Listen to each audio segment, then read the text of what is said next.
ഇന്ന് കണക്കുകൾ പ്രകാരം ലോക ജനസംഖ്യയിൽ ഏറ്റവും കൂടുതൽ പ്രമേഹ രോഗികളുള്ളത് ഇന്ത്യയിലാണ്. ഇന്ത്യയിൽ തന്നെ കേരളത്തിലും. നമ്മൾ പ്രോപ്പറായിട്ട് കൺട്രോൾ ചെയ്യാത്തതുകൊണ്ടാണ് ഇന്ന് പ്രമേഹ രോഗികളുടെ എണ്ണം കൂടിക്കൂടി വരുന്നത്. ഫുഡ് മാത്രം കൺട്രോൾ ചെയ്തുകൊണ്ട് മാത്രം നമുക്ക് ഡയബറ്റീസ് കൺട്രോൾ ചെയ്യാൻ പറ്റില്ല.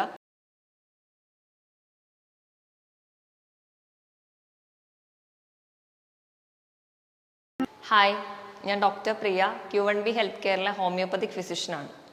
നിശബ്ദനായ ഒരു കൊലയാളിയാണ് പ്രമേഹം. പറയും പോലെ തന്നെ നമ്മൾ അറിയാതെ നമ്മളെ തന്നെ കാർന്നു നിന്നുന്ന ഒരു രോഗമാണ് പ്രമേഹം. ഇന്ന് കണക്കുകൾ പ്രകാരം ലോക ജനസംഖ്യയിൽ ഏറ്റവും കൂടുതൽ പ്രമേഹ രോഗികളുള്ളത് ഇന്ത്യയിലാണ്. ഇന്ത്യയിൽ തന്നെ കേരളത്തിലും. നമുക്കറിയാം, നമ്മുടെ ചുറ്റിലും തന്നെ ഒരുപാട് പേര് ഇന്ന് പ്രമേഹ രോഗത്തിൻ്റെ പലവിധമായ ബുദ്ധിമുട്ടുകൾ അനുഭവിക്കുന്നവരാണ്.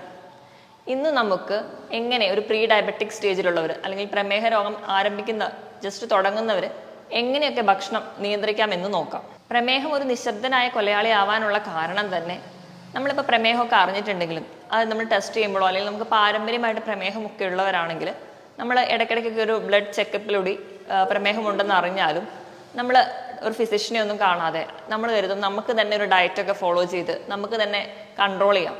കാരണം മരുന്ന് കഴിക്കാൻ തുടങ്ങിയ ജീവിതകാലം മുഴുവൻ മരുന്ന് കഴിക്കേണ്ടി വരും എന്ന് തെറ്റായ ഒരു ധാരണ. ഇങ്ങനെയുള്ളത് കൊണ്ട് തന്നെ നമ്മൾ നമ്മുടേതായ ഒരു ഡയറ്റ് ഉണ്ടാക്കും. 2-3 ദിവസം മാത്രം നമ്മൾ ഡയറ്റ് ഫോളോ ചെയ്യും. പിന്നീട് അതങ്ങ് വിട്ട് നമ്മുടെ പഴയ ശീലത്തിലൂടെ തന്നെ പോകും.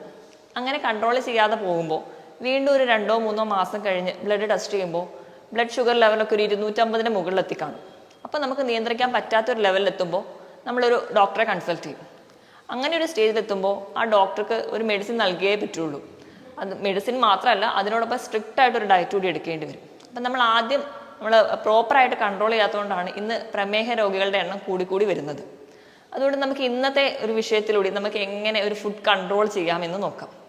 ആദ്യം തന്നെ ഞാൻ പറയാം, ഫുഡ് മാത്രം കൺട്രോൾ ചെയ്തുകൊണ്ട് മാത്രം നമുക്ക് ഡയബറ്റീസ് കൺട്രോൾ ചെയ്യാൻ പറ്റില്ല. ഇപ്പം മെഡിസിൻസ് ഒക്കെ വേണ്ടവരാണെങ്കിൽ കൃത്യമായിട്ട് മെഡിസിൻ എടുക്കണം. അതുപോലെ തന്നെ കൃത്യമായ വ്യായാമം, ആവശ്യത്തിന് റെസ്റ്റും അതുപോലെ ആവശ്യത്തിനുള്ള വെള്ളവും കുടിച്ചാൽ മാത്രമേ ഒരു വിധമെങ്കിലും പ്രമേഹ രോഗം അല്ലെങ്കിൽ പ്രമേഹത്തെ കൺട്രോൾ ചെയ്യാൻ പറ്റുള്ളൂ. നമ്മുടെ ക്ലിനിക്കിലൊക്കെ വരുന്ന ഒരുപാട് പേര് നമ്മളോട് ചോദിക്കാറുള്ളതാണ്, എപ്പോഴാണ് പ്രമേഹത്തിന് മെഡിസിൻസ് എടുക്കേണ്ടത്, അല്ലെങ്കിൽ ഒരു ലിമിറ്റ് കഴിയുമ്പോഴാണോ മെഡിസിൻ എടുക്കേണ്ടത്, ആദ്യമേ മെഡിസിൻ എടുക്കണോ, മെഡിസിൻ ജീവിതകാലം മുഴുവൻ കഴിക്കേണ്ടി വരുമോ എന്നൊക്കെ. നമ്മളിപ്പം വന്നിട്ട് ഒരാൾ പ്രമേഹ രോഗിയാണെന്നുള്ള സിംറ്റംസ് ഒക്കെ ഉണ്ടെങ്കിൽ കൂടി നമ്മൾ ബ്ലഡ് ടെസ്റ്റ് ചെയ്യാറുണ്ട്. പ്രധാനമായിട്ടും FBS, PPBS, RBS. ഇതിപ്പോൾ എല്ലാവർക്കും അറിയാം. FBS എന്ന് പറഞ്ഞു കഴിഞ്ഞാൽ വെറും വയറ്റിൽ ടെസ്റ്റ് ചെയ്യുന്നതാണ്, ഫാസ്റ്റിംഗ് ബ്ലഡ് ഷുഗർ. PPBS എന്ന് പറഞ്ഞാൽ പോസ്റ്റ് പാൻട്രൽ ബ്ലഡ് ഷുഗർ, അതായത് ഭക്ഷണം കഴിച്ച് 2 മണിക്കൂറിന് ശേഷം ടെസ്റ്റ് ചെയ്യുന്നത്. RBS എന്ന് പറയുമ്പോൾ റാൻഡം ബ്ലഡ് ഷുഗർ, അത് ഭക്ഷണം കഴിച്ചതും സമയവും തമ്മിൽ വലിയ ഒരു കണക്കുകളൊന്നും ഇല്ലാത്ത രീതിയിൽ റാൻഡം ആയിട്ട് ടെസ്റ്റ് ചെയ്യുന്നത്. ഈ 3 എണ്ണമാണ് നമ്മൾ പ്രധാനമായിട്ടും ചെയ്ത് എല്ലാവരും തന്നെ വരാറ്.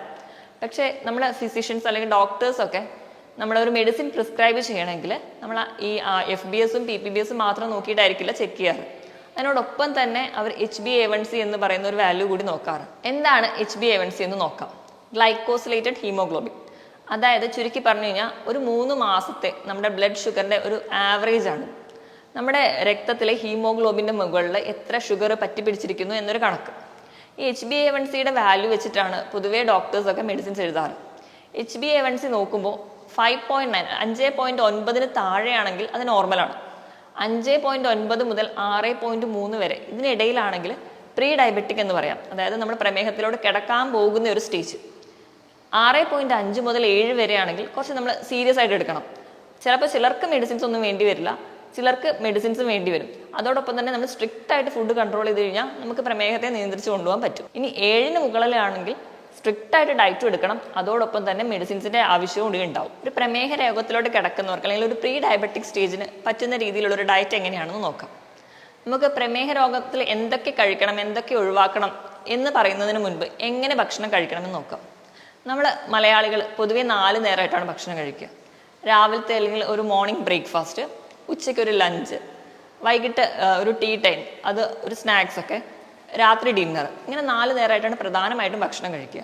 ഇങ്ങനെ 4 നേരമായിട്ട് കഴിക്കുന്നതിന് പകരം തവണകൾ കൂട്ടുക. ഒരു 5-6 തവണയായിട്ട് ഭക്ഷണം കഴിക്കണം. അതുപോലെ തന്നെ ഭക്ഷണത്തിൻ്റെ ക്വാണ്ടിറ്റി കുറയ്ക്കുക. അതായത് നമ്മൾ കൂടുതൽ തവണ കൂട്ടുക, അളവ് കുറയ്ക്കുക. ഇങ്ങനെയായിരിക്കണം ഒരു ഡയബറ്റീസ് ആൾക്കാരുടെ പ്രോട്ടോകോൾ. ഇങ്ങനെ ഒരു പ്രോട്ടോകോളിൽ വേണം അവർ ഭക്ഷണം കഴിക്കാൻ. ഇനി എന്തൊക്കെ ഭക്ഷണം കഴിക്കാമെന്ന് നോക്കാം. നമ്മൾ രാവിലെ എണീക്കുമ്പോഴാണെങ്കിൽ നമ്മളെല്ലാവരും ചായയും കാപ്പിയൊക്കെ കുടിച്ചിട്ടാണ് ഒരു ദിവസം തുടങ്ങാറ്. രാവിലെ എണീക്കുമ്പോൾ തന്നെ ഇതിന് പകരമായിട്ട് 1-2 ഗ്ലാസ് ചെറു ചൂടുവെള്ളം കുടിക്കാം. ഇപ്പോൾ ചായയോ കാപ്പിയോ നിർബന്ധമുള്ളവരൊക്കെ ആണെങ്കിൽ ദിവസം ഒരു 2 അല്ലെങ്കിൽ 3 മാക്സിമം അത്രയും പാലൊക്കെ ഒഴിച്ച് ചായ കുടിക്കാം. ഒരു കാരണം വെച്ചാലും മധുരം അടങ്ങിയ ഒരു വസ്തുവും ചായയിൽ ആഡ് ചെയ്യും. അപ്പം ചിലരൊക്കെയാണെങ്കിൽ പഞ്ചസാര ഇടും, ചിലർ ശർക്കര ആഡ് ചെയ്യാറുണ്ട്. അതുപോലെ പഞ്ചസാര, ശർക്കര, തേൻ പൂർണ്ണമായിട്ടും ഒഴിവാക്കണം ഇങ്ങനെ ഒരു പ്രീ ഡയബറ്റിക് സ്റ്റേജിലോട്ട് പോകുമ്പോൾ തന്നെ. അത് കഴിഞ്ഞ് നമ്മളൊരു 2 മണിക്കൂറിനുള്ളിലൊക്കെ തന്നെ ബ്രേക്ക്ഫാസ്റ്റ് കഴിക്കും. അപ്പം രാവിലത്തെ പ്രഭാത ഭക്ഷണം എന്ന് പറയുന്നത് നമ്മൾ പ്രധാനമായും കഴിക്കുന്നത് ഇഡ്ഡലി, ദോശ, അപ്പം, പുട്ട് തുടങ്ങിയ ഭക്ഷണങ്ങളൊക്കെയാണ്. അപ്പോൾ ഒന്നാമതായിട്ട് നമ്മൾ ഇഡ്ഡലിയുടെ കാര്യം അല്ലെങ്കിൽ ദോശയുടെ കാര്യം എടുക്കുകയാണെങ്കിൽ നമുക്കറിയാം അരി പുളിപ്പിച്ചുണ്ടാക്കുന്ന ഭക്ഷണമാണ് ഇഡ്ഡലി, ദോശ, അപ്പം ഒക്കെ. ഇങ്ങനെ അരി പുളിപ്പിക്കുന്ന സമയത്ത് ഗ്ലൈസീമിക് ഇൻഡെക്സ് കൂടുകയാണ്. എന്താണ് ഗ്ലൈസീമിക് ഇൻഡെക്സ്?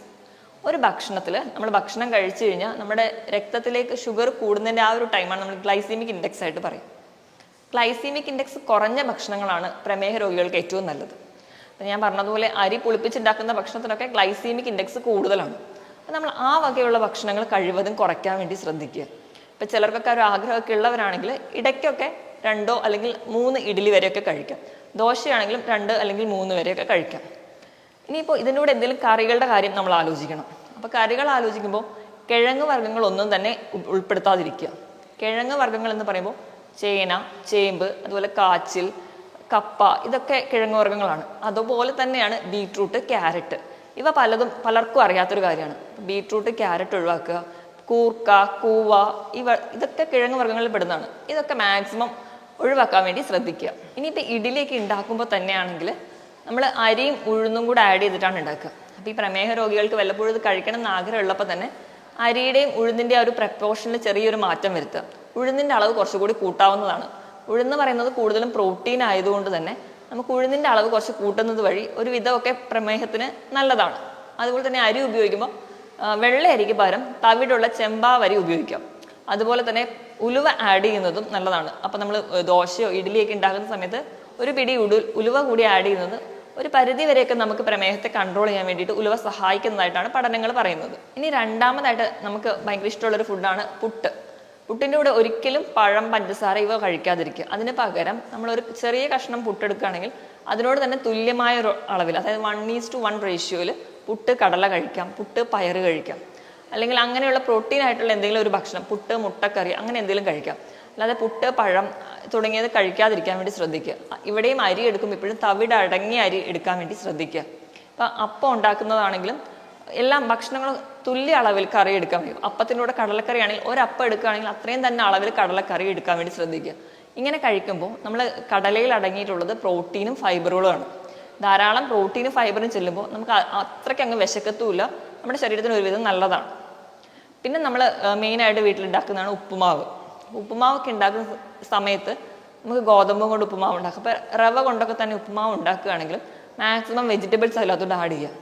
അതായത് ഉപയോഗിക്കുന്ന ഗോതമ്പിൻ്റെയും റവേൻ്റെയും അളവിനോടൊപ്പം തന്നെ പച്ചക്കറികൾ ആഡ് ചെയ്യുക. അങ്ങനെ കഴിക്കുന്നതും ഒരുവിധം നമുക്ക് പ്രമേഹത്തെ കൺട്രോൾ ചെയ്യാൻ വേണ്ടി നമ്മളെ സഹായിക്കും. ഈ പറഞ്ഞ ഭക്ഷണങ്ങളെല്ലാം കഴിക്കുമ്പോൾ തന്നെ എപ്പോഴും ഞാൻ പറഞ്ഞതുപോലെ തന്നെ നിങ്ങൾ എടുക്കുന്ന ഫുഡിൻ്റെ അത്രയും തന്നെ ക്വാണ്ടിറ്റിയിൽ കറി എടുക്കാൻ വേണ്ടി ശ്രമിക്കുക. എപ്പോഴും ഒരു പ്രോട്ടീൻ റിച്ച് ആയിട്ടുള്ള കറികൾ രാവിലെ തന്നെ എടുക്കാൻ വേണ്ടി ശ്രദ്ധിക്കുക. മാക്സിമം ഈ ഭക്ഷണത്തിലൂടെ വീണ്ടും ഒരു ചായയോ കാപ്പിയോ കുടിക്കാതെ വെള്ളം തന്നെ കുടിക്കാൻ വേണ്ടി ശ്രദ്ധിക്കുക. ഇനി ഇത് കഴിഞ്ഞ് കഴിഞ്ഞാൽ നമ്മൾ നേരെ 11 മണിക്ക് ഒരു ടീ ടൈമാണ് മലയാളികൾക്ക് പ്രധാനമായിട്ടുള്ളത്. നമ്മൾ ഓഫീസിലൊക്കെ പോകുന്നവരാണെങ്കിൽ 11 മണിക്ക് ചായയോടൊപ്പം തന്നെ എന്തെങ്കിലും ഒരു എണ്ണക്കടികളാണ് കഴിക്കാറ്. ഈ ഒരു ശീലം നമ്മൾ മാറ്റിയിട്ട് ഒരു പ്രീ ഡയബറ്റിക് സ്റ്റേജിലാണെന്ന് അറിയുമ്പോൾ തന്നെ ഒരു ബൗൾ സാലഡ് എടുക്കുക.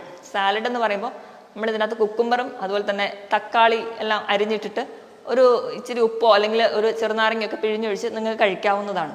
മാക്സിമം ക്യാരറ്റ് ഒഴിവാക്കുക. ഇങ്ങനെ ഒരു ബൗൾ സാലഡ് ഉണ്ടെങ്കിൽ തന്നെ നമുക്ക് വയറ് നിറയും. അല്ലെങ്കിൽ നിങ്ങൾക്ക് നട്ട്സ് കഴിക്കാം. ഇപ്പം ബദാം, അണ്ടിപ്പരിപ്പ്, അല്ലെങ്കിൽ ഒരു കുറച്ച് നിലക്കടല, ഇവയെല്ലാം ഒരു പിടി കഴിക്കുന്നതാണെങ്കിൽ നിങ്ങൾക്ക് വലിയ ദോഷം ചെയ്യത്തില്ല. ഒരുവിധം നിങ്ങൾക്ക് പ്രോട്ടീൻ ആയതുകൊണ്ട് പ്രമേഹത്തെ നിയന്ത്രിക്കാനും പറ്റും.